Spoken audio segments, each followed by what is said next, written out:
Hi, and welcome back to our channel, Pay Down Debt Solutions, or welcome to our channel if you're new to us. Today I wanted to go over some different ways or different methods, I guess I should say, of paying down your credit card. So today we're going to talk about velocity banking versus other for paying off credit cards. Now, again, for those of you that don't know me and those of you that do, I'm sorry if I bore you for a few minutes. I just want to go into my background and tell you a little bit about who Dan and I are and why we bring this channel to you.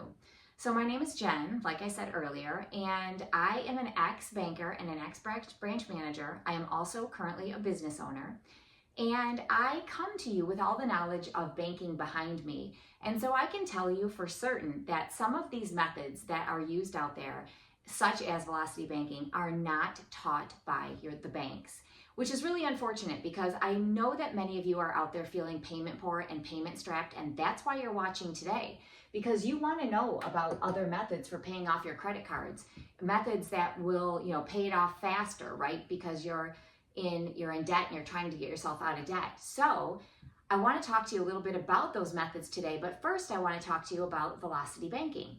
Velocity banking is a mindset change. It is a different way of doing your banking. And when you employ velocity banking, you are employing all the power of freeing up cash flow for yourself.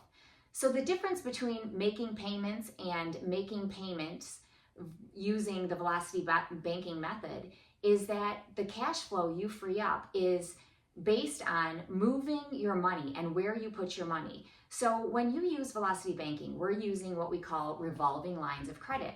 And revolving lines of credit absolutely 100% are credit cards, home equity lines of credit, never a loan, always a line, home equity lines of credit, business lines of credit, personal lines of credit, and of course credit cards. So those are the lines that we're going to be talking about today for you, okay? Specifically though, today we are actually going to just be talking about credit cards because I know with the holiday seasons coming up, people are going to be using their credit cards. They are not going to have the cash on hand for the shopping that they're going to do, so they're going to need to be able to use those credit cards. And when you do that, and a lot of times I know around Christmas, people get themselves in over their head. So I want you to be able to use your credit cards and know that there is a strategy, a very good one, for paying down those cards and getting yourself out of debt, okay? So again, when you use velocity banking, okay, the idea behind it is to park all of your available income into that credit card, bypassing your checking account. So you are going to bypass your checking account, put money directly onto that credit card, all of the available cash that you can put on from your paycheck or your direct deposit onto that credit card instead of in your account, in your checking account, I should say. And you use that to help hammer down your debts, right? Because you're going to be freeing up cash flow, all right? And so I'll go over that in my example in just a minute here. But first, let's talk about methods for paying down your credit cards, all right?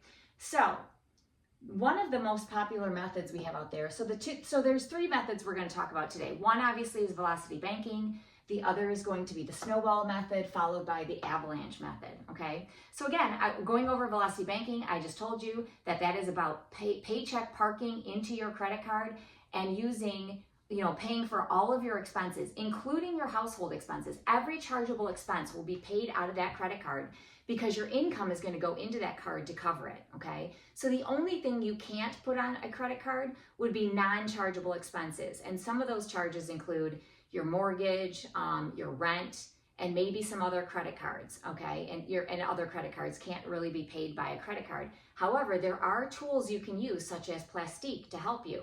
But I want to talk to you a little bit later about Plastique because if you make a one-time payment, it makes sense, but making multiple monthly payments using Plastique does not, and we'll go over that in a bit. Okay, so popular methods. Number one is the Snowball method, and I bet all of you out there that follow Dave Ramsey know exactly what the Snowball method is because Dave Ramsey is a big, he's big into the Snowball method, right? He's a big advocate, I guess is what I was looking for, the word I was looking for. He's a big advocate for the Snowball method, and so let me explain what the Snowball method is. So the Snowball method is listing your debt from smallest to largest, and then you're going to attack the smallest debt first, making minimum payments on the rest of those of the rest of your debt, okay? So you're going to take the smallest debt first, and you're going to pay it off. So once the smallest debt is paid off, we use that payment to then pay the second card, and then the third card, and then the fourth card, okay? Now, you can use the snowball method with all debt, okay? And so he does use that with all debt. Today, we're just talking about credit cards, but again, it can be used with all of your debts, just like velocity banking, just like the Avalanche method. All right, so in my example that is on the board over here, okay, in this example, we talk about credit card 1, credit card 2, and credit card 3. All right, so I'm going to show in order which of these cards we would pay off using each method. So what you're going to do is you're going to take your smallest debt and pay that off first, and then you're going to use that payment to then, put it towards the other one. So if credit card 1 here is for $3,260, if that is the amount that's owed, okay, and you have a $95 payment, you are going to make that $95 payment plus any available income that you have left over as cash flow, okay? So whatever cash flow you have plus your $95 payment is then going to be put on this card, and you're going to be making minimum payments on the rest of your debt, okay, on the rest of the cards and the rest of your debt. But you're going to put any available cash flow that you have on this card, okay? So the only problem I see with that method is, well, I see a couple, but the only problem I'm going to speak to you about right now is if you don't have any cash flow, how then are you going to make this work, right? So Dave Ramsey is going to tell you, you go out and get a job, you get a side hustle, you find any other way to make money. You cut back all your expenses, you do all that. You pinch every penny you can in order to try to hammer out that smallest debt first. Well, anybody that's been following Dan and I know that that is not our method, okay? Our method is the velocity banking method. And we want you to be able to live in the current lifestyle you are living and leading without having to pinch your pennies and strap yourself, unless you need to curtail some things, that's okay. But I want you to live your life because YOLO, guys, right? We only have one life to live. That's it. So enjoy it. Don't go crazy, but enjoy it and hammer down debt at the same time. So the snowball method is one particular way to do it. Dave Ramsey's helped a lot of people. The only problem I have with that is, he tells you basically get rid of all your debt and don't use any, credit cards, don't get yourself in any kind of debt whatsoever. And I'm not a believer in that because of the velocity banking system. And not only that, this is a bit antiquated when we talk about, his system, because we live in a credit society right now. We don't live in a cash society. We can't use cash envelopes, to make all of our payments. It just doesn't make sense for the environment that we're in, right? So that's why, this is a method. It does work. I will give it that. It does work, right? Now, the second method that they talk about that's really popular out there is the Avalanche method. So what is the Avalanche method? Well, the Avalanche method is listing your debt from the highest interest to lowest. So whatever card or debt out there that you have using the Avalanche system, you're going to pay your highest interest debt first, okay? Now, if we're talking credit cards, it'd be your highest interest card first. If it's all debts, whatever debt you have, it's going to be whatever debt is your highest, and chances are it's going to be a credit card anyway, because those are the ones that carry the highest debts out there. Okay, I'm sorry, interest rates, not debts, the highest interest rates out there. So, card 1, okay? So in this case, right, we're using the same card numbers, all right, but you're going to see a little bit of a switch here, right? So card 1 would be at our 23%, and that is the $3,260 with that payment of $95, okay? And so card 2 then is 21%, it is $8,000, and then card 3 is 20.175%, and it's $3,390. So the Avalanche method is going to take and list that highest interest rate first, okay? So 23, 21, then 20. So you're going to attack the debts then in this order. So the idea is as you pay your first debt off, you then obviously are going to roll that payment into the next card, okay? So the same thing like my little snowballs right here, okay? So it's the same thing, except this is the Avalanche. You're going to start screaming downhill is the idea, because you're going to be from paying this off, any cash flow that you have from doing that is going to go into this, right? So the payment, once this is done, then rolls into this. If there's any cash flow that you had to begin with, that's also going to go in here to pay it down, and then so on and so forth. Now, the problem that I see again with these two methods are this, okay? It takes a lot of discipline for people to, if they have any cash flow, to not spend it, all right? So that is something that's very difficult. And if you're banking out of your checking account and you see extra money in your checking account, it's human nature to spend money, right? We want to spend money, we want to purchase things, we see the money in there, it's gone, okay? And so if you do that, how are you then going to take any of your extra cash flow to hammer down these debts, right? It's going to be more difficult. So for that reason alone, I love velocity banking, because remember, you're parking all of your available cash flow into that debt weapon, which is going to be whatever card we use as our debt weapon, okay? So if we do that, then it makes sense, right? Because all that money is going in there and it's hammering down that card no matter what. It's not our choice not to do it. It's happening inside that card already. And so that is part of the beauty of this system, okay? So I wanted to talk to you guys real quick about, make a little PSA out there. And so I mentioned earlier that I'm a business owner and Dan is a business owner. And by January 1st, you guys all have to, if you are business owners, file your, that's called a BOI report, right? And it says it's called a Beneficial Ownership Information Report. And that is going to the government. So just so you know, make sure you go to a government site to do this, because I almost got scammed on this. So if you file a report, and if you just type in BOI report and you start filling it out, it looks like a government site and it's not, and they want to charge you like $350. Don't do that. The BOI report is not, it doesn't cost you anything as long as you're going to the government website. So I wanted to make sure I told you guys that, because any of those business owners out there, this is new for everyone.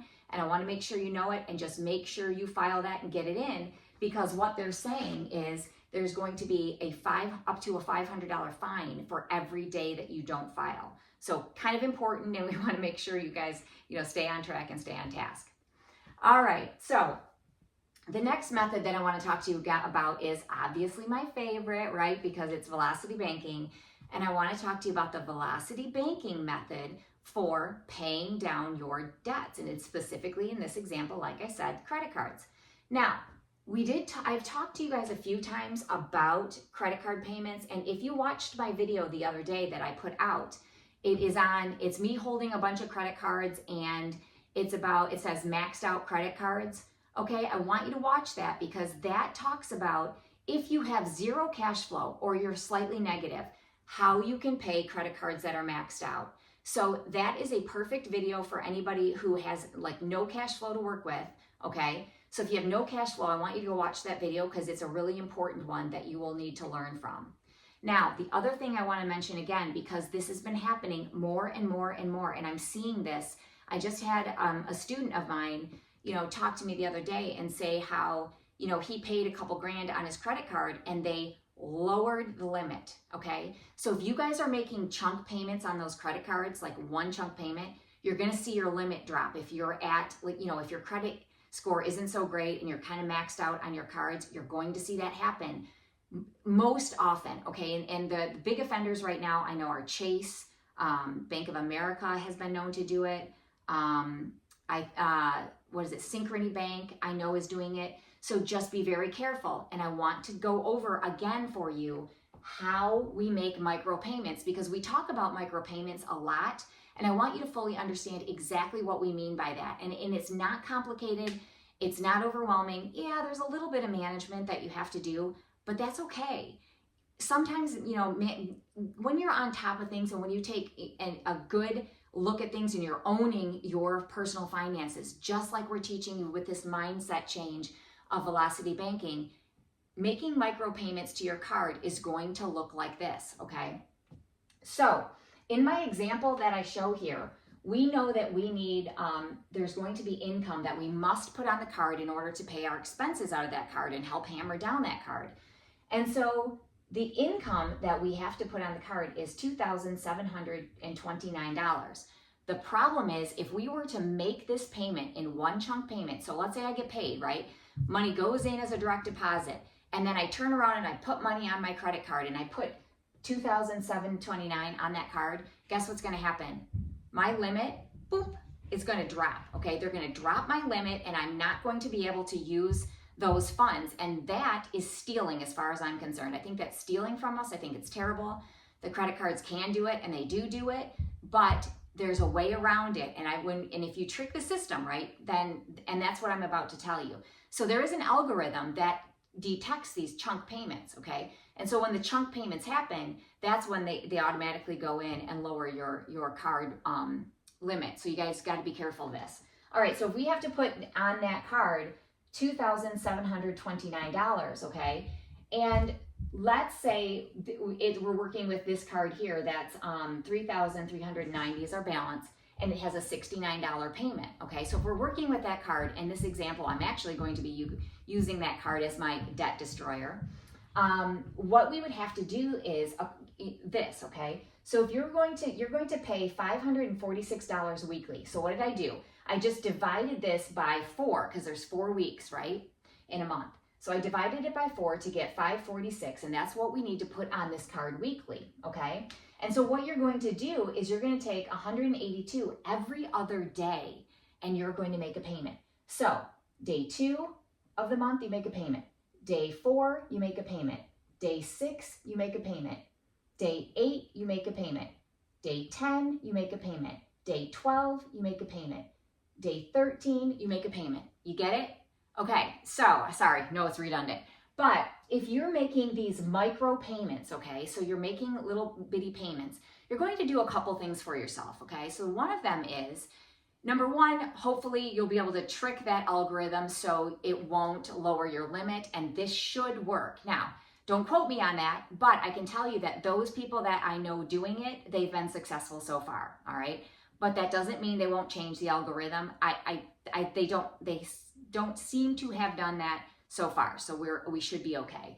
But anyway, so a couple things you're doing. So one, you're able to then kind of trick that algorithm, right? And you're able to get all of the income that you need to get in on your card. And then throughout the month, obviously you're going to be spending, right? Because you need to buy groceries, you need to buy your gas, you need to put, any other living expenses on that card, such as subscriptions, or maybe your DTE, or I don't know, your water bill, whatever you have, whatever expenses that are chargeable that you have, you're going to be putting on this card.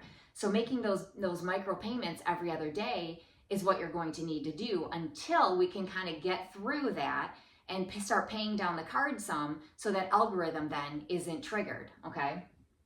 So the other thing that you're doing besides, tricking the algorithm is, now, I've heard out there that this doesn't work, but I've also seen it work. So when you make multiple payments to your credit card, okay, that does seem to increase your credit score. I've heard other people say that that is not true. However, I have seen this. And, I've seen people's credit scores raise simply by doing this. And they didn't make any big chunk payments or pay any of their debts down. So I can tell you, I believe this does work. Again, I don't work for a credit card company, so I can't say 100% if that's true, or any of the reporting agencies I don't work for either. However, it seems to work, and I have had people whose credit scores raised just by doing this alone. So I think that will do two things for you, right? Number one, obviously trick the algorithm, and number two, I think it does help raise your credit score. So it's a very good tactic to go ahead and put money on that monthly. Okay, every other day. So again, let's go into my example now of velocity banking. Okay, so we had number one, the snowball method, right? So the snowball method, it is, again, to recap, listing your debt from the smallest debt to the largest. You hammer the smallest debt first, and the idea is that cash flow then builds into the next card, then builds into the next card. Number two is the avalanche method, where you're listing your debt from the highest interest rate to your lowest interest rate, and then you're going to pay off the highest interest rate first. While that in this case would be card one here, which now is the card at $3,260 and at 23%. Then let's talk about the velocity banking way, okay? And I actually over here covered up for you is the results, okay? So when you do velocity banking, remember the idea behind velocity banking is parking your income into your debt destroyer. Now, Jen, what in the world is a debt destroyer? A debt destroyer is an RLOC. An RLOC is a revolving line of credit. And again, to recap, I said the revolving lines of credit are, first and foremost, because we're using them today, are your credit cards, then home equity lines, then business lines of credit or personal lines of credit. Those are your lines of credit. And what makes them powerful is the fact that they revolve. So revolving means there's money that goes into them and you can take money right out. Money in and money out, money in and money out. They revolve, okay? And so that allows you then to put chunks of money in to drop your interest rate, because credit cards and lines of credit are simple interest, and simple interest is calculated on an average daily balance. When you have an interest rate on an average daily balance and you're able to put money in, you immediately drop your balance, right? So that allows the interest rate to recalculate and gives us an average for you, which is going to be lower in most cases than an actual loan, because what happens with a loan is that is all front end loaded. So when you are using loans versus lines, number one, you cannot take money out of a loan, whereas a line of credit, you can. Remember, I said it's money in and money out. So if you put money into a loan and you need that money, some emergency happens, can you go in and take it back out? No, absolutely not. Have you ever made a car payment and then said, just kidding, I need that for groceries this month? Because it's not going to happen, right? Now, the other thing about those loans is that they're amortized. And them being amortized, that amortization loads that interest up front. So these loans are brilliant for banks. They're brilliant for banks because what do? They give banks the interest up front. So that interest, they get paid first before your loan gets paid, all right? And the most of the interest is paid up front. So if you have a car loan for 6 years, you're gonna pay the most interest that first year, the next amount of interest the second year, and so on and so forth as it drops. But they're getting their interest first, just like the banks are getting their interest first. Just like on a mortgage, they're getting all of your interest first. Most of the time, that payment that you make is gonna be all interest with a little itty bitty bit going to principal. That's why I can't stand loans. That's why lines of credit are powerful. And that's why velocity banking works. This is a mindset change because you're bypassing your checking account and using then your line of credit of choice as your checking account. So these are pretty cool. All right. So in our example, we know that we have 3 cards we're taking care of, okay? So again, we're just using credit cards because it is that time of year where people are using credit cards and you're all stressed out about it. The search engine is going nuts for credit cards right now. So everybody's searching on how to pay down their cards. We're helping you out, okay? So these are the cards, okay? I've got credit card 1, credit card 2, and credit card 3. All right, so these credit cards are then what we have to pay down. Now, we also have a mortgage, a car payment, and another car payment. And these payments add up to the 1943. So when you start velocity banking, the first thing we have to do is say, okay, which credit card are we going to use as our debt destroyer? And in this case, it's going to be this card here, okay? And this is at the 20.17, I think it's 175. Yeah, 175% interest rate. And it also has a limit of $15,500. So in this example, the limit, okay, is $15,500. All right, so that's our limit. So what are we going to do? Okay, so if you'll recall in the other video that I did about credit cards, there is something called plastique that you can use to move the balances from these cards over into this card if your card will not allow you a convenience check to move over those balances. So plastique is an option here, okay? And so that card is at 2.99%, so of course it's not free. So in order to use plastique to then move these balances to this card, it's gonna cost you 2.99%. Now, in my example here, this card is giving us a convenience check. So it's allowing a convenience check. And it allows that convenience check at a 3% charge, okay? And so here I show the calculation. So if we're going to move these balances over into this one, okay, it's going to be that you add these two, okay, right? So it's 11,260 times 0.03, because remember, it's a 3% transfer or cash advance fee, which will mean that we have to pay $338, and I'm rounding, I always round up. So $338 is going to then have to be added to this balance, which leaves us with $14,998. Okay, so $14,998, which is right up here for you. Now, interestingly enough, because Plastique is 2.99% versus 3%, if we use Plastique here, we're going to save about $38 just by using Plastique. But if you don't want to go through that for, you know, the extra $1 a month it takes, then you don't have to. But it's interesting that, you know, the 2.99 in this case would actually beat this convenience check. Now, if your convenience check is 2%, obviously it won't. The other thing that I want to mention about Plastique is, people ask us all the time, they're like, well, can I pay my mortgage using Plastique? Can I pay it monthly? The answer to that is you can. However, you are charged, again, remember that 2.99%, and you would be charged that for every single month on the amount of your payment. So what I have found is that, and I've actually worked out the numbers, it actually increases your balances instead of decreases your balances. So it doesn't work for monthly payments very well. But it does work in a case like this, when you're taking credit card 1, credit card 2, and you want to move them over onto the available balance for credit card 3. Then it does work because it's just a one-time fee instead of a recurring fee. Okay, so again, back to my example. We've got our income is at $4,672. Our total expenses right now are $4,480. And again, in this example, there is $192 in cash flow, okay?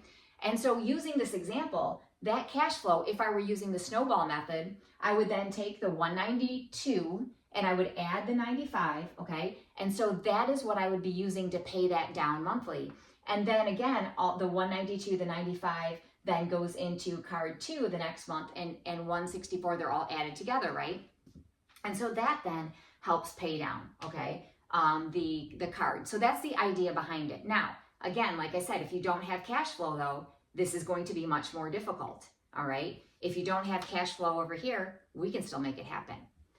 So the Avalanche method then, it's the same thing, right? You're taking your cash flow, you're going to add it to the payment, which which would be, again, it's the 95, right?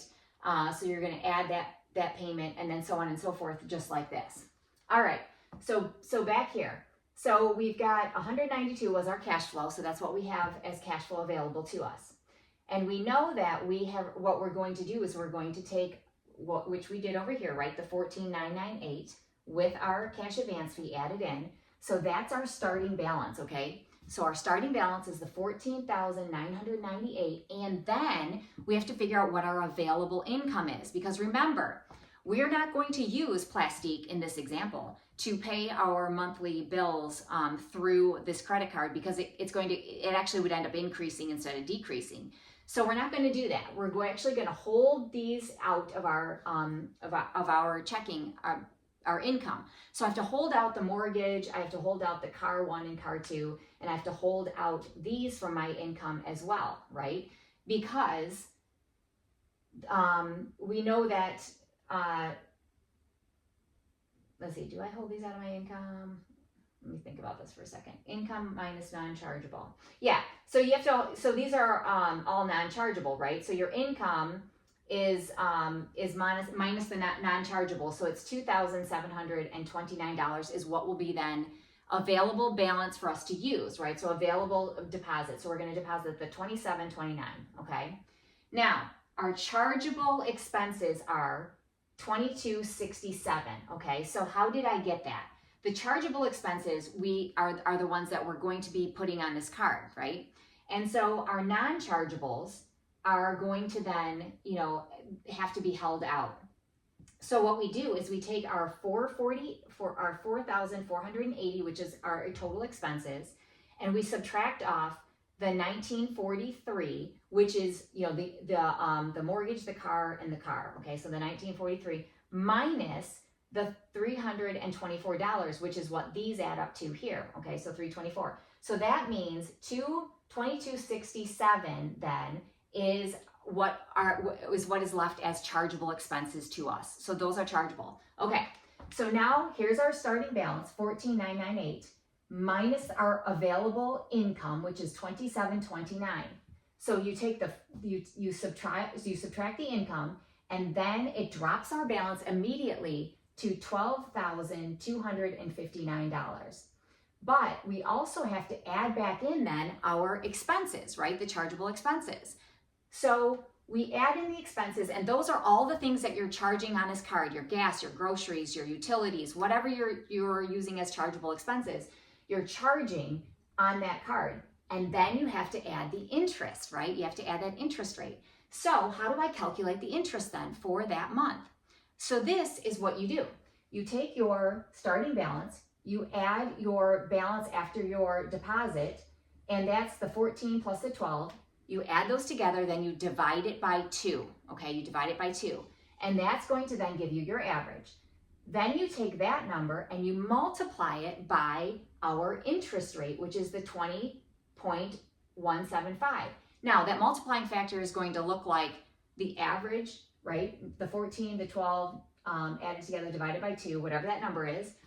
And you then are going to multiply that by 0.20175, okay? And then that gives you your annual interest rate. But we don't want the annual interest rate, we only want 1 month. So you then divide that by 12, and that's where I'm getting the $228, okay? So that's the $228. Now, those of you that know me know I like to color coordinate this for you. So these are our expenses in blue, and these in green are the interest rates, okay? So now we've added our expenses, we've added our interest in, and so what's happened here? What's happened is all of these are now cash flow, okay? Because these payments, right, come back to us as cash flow, because now we've enveloped them into this card. Those payments are no longer need to be made. They're still expenses, but that money then comes back into our income to be able to use to hammer down the debts. And that's how velocity banking works. You're creating more cash flow for yourself. So it's now 192 plus all these payments, okay? So 192 plus the 320, was it 324? Yeah, the 324. So that becomes available cash flow that's hammering down this debt. So we now then go into month 2 at 14,754. You see how this is dropped? Okay, so this number is now dropped. Then our income comes back in, the 2,729, and then we get it. Then it drops to $12,025. Again, you add these two, divide by 2, multiply by your interest rate, divide that by 12, and that's going to get you your interest. So again, so in month 3 to start, we have 14,516. So it's dropping our balance as we go along, okay? So the beauty of this is it then took us 38 months, so just a tiny bit over 3 years, to pay down all this debt with a little bit of cash flow, creating cash flow for ourselves, right? And so we paid it off in 38 months, and we have spent in interest $5,258. Oh my gosh, that seems crazy, right? That seems like a really big interest really big interest expense. But when you look at this, I'm going to show you why it's not. So you have spent this in, or paid this in interest, okay, using velocity banking. You're going to pay more than that if you carried out your cards on their schedule, because these cards here, they were going to take 4 months. One was taking 4 years, not months. 4 years, another was taking 8 years, and another was taking 11 years to get them paid off. So when you look at that, the time and the money that you would be spending to pay these off, this card alone at $8,000, you're paying over $11,000 in interest on this card alone, okay? So definitely velocity banking beats that. If you were to leave that go, you're paying a heck of a lot more. All right, so the velocity way, again, 38 months at, so it's like 3 years and 2 months or something. And the interest that you've paid is $5,258. Pretty incredible. Now, I'm going to reveal for you what the Snowball method and what the Avalanche method did. All right, so give me just a second. Hopefully it didn't mess it up too much. All right, so now if you take a look over here, we've got the Snowball method. Okay, so we use the Snowball method, and does it work? Yes, it does work, okay? Snowball method took 45 months, okay? You spent $6,325 in interest to use the snowball method. Again, it's better than paying this on the schedule, give it that for sure, but you spent $6,300 versus $5,200 with Velocity. Now, let's take a look at Avalanche.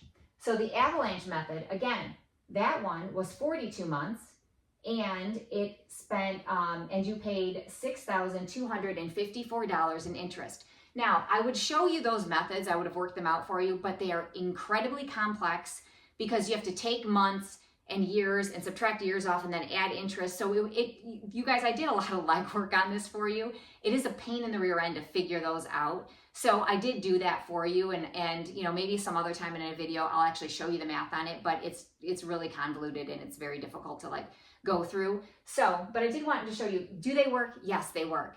But in my mind, I'm using Velocity Banking all day long. Velocity Banking wins every single time because you're shaving off your time, look, 38, 45, 42, and you're shaving off interest that you would have paid, 52 versus 63 versus 62. So here it's 996 more than Velocity Banking method or the pay down way. And here it's 1,067 more than the pay down way. And here, this is all you paid. Now, I hope you guys have learned something today. I hope you find value in what we do. Our giveaway is going to be announced sometime this week or early next week, and I'll do that for you. I'm going to hope to do that live. So have a great day, guys. I hope you enjoyed. See you next time.